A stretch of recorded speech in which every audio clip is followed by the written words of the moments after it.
Kaixo, ongi etorria, lehenengo eta bigarren mailako ekuazioak landuko ditugu. Hirugarren mailako ekuazio batzuk nola egin daitezken ere ikusiko dugu. Lehenengo adibide honetan dugu isa eta isa, beraz lehenengo mailakoa da. Ekuazioa ebazteko zein da lehenengo pausoa? Parentesiak kentzea. Hemen parentesi bat dugu eta bere aurrean biderketa bat. Horrek esan nahi du banatze probitatea erabili bat dugula. Bidertu behar dugu. Bi eren parentesian barruko bi gaiekin. Horren egingo dugu. Jarri hemen bat, eta da bi bider isa, bi isa. Eta hiru bider bat, hiru. Gero dugu ken, bi bider bi lau, eta hiru bider bat, hiru. Parentesiak kendu dugu. Bigarren pausoa zein izaten da? Izendatzaile horiek kentzea. Eta hortelako erabili behar dugu MKT, eta hemen zer dugu? Bat, hiru, baten multiplo komunetako txikiena, hiru da. Orduan egiten dugu, hiru zati hiru, bat. Goikoa batekin bidertu. Hiru zati hiru, bat. Goikoa batekin. Hiru zati bat, hiru bider isa, hiru isa. Eta hiru zati bat, hiru. Bider hiru, bederatzi. Bigarren pausua eman ondoren ez ditugu izango ez parentesiak eta ez izendatzaileak. Orduan gaiak eraman behar ditugu ezkerreko edo eskubiko atalera. Denak atal berdinera. Hemen bi ditugunez eta hemen hiru, hobe da hauek eramatea eskubira. Eta gai askeak minus lau eta minus bederatzi ezkerrera. Orduan gerituko ditzake hiru isa eta bi isa batutzen dagoena beste aldea kentzen. Berdin? Eta orduan, ezkerreko atalean jarriko genuke bederatzi kentzen edena batutzen, eta hau kentzen.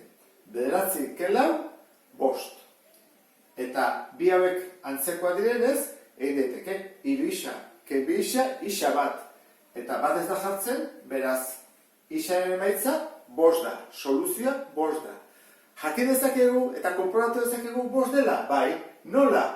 Isaren lekuan, bost jartzen, ordez jartzen. Orduan egingo genuke. Kopiatu bieren, parentesi artean.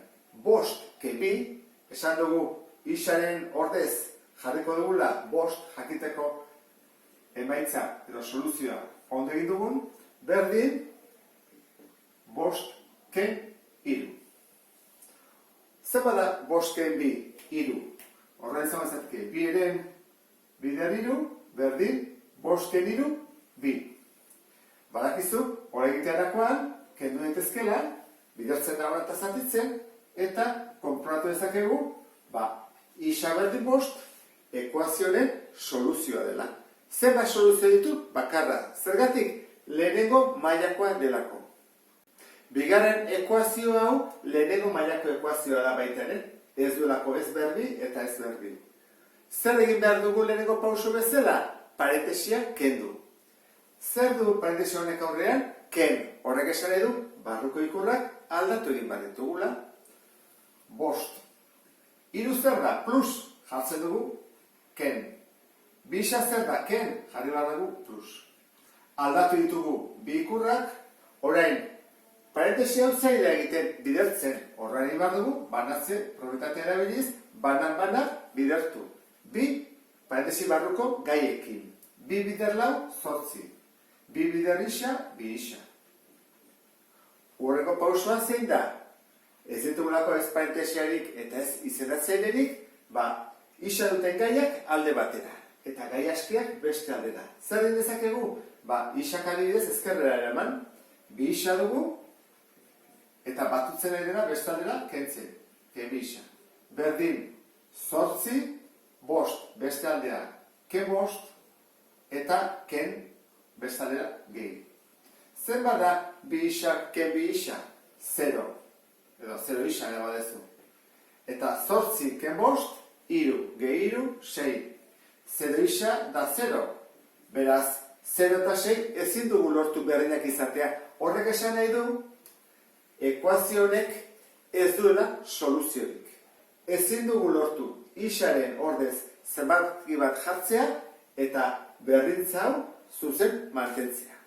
Eta sarrera honekin ulertu duzulakoan, beste bat arte, agur!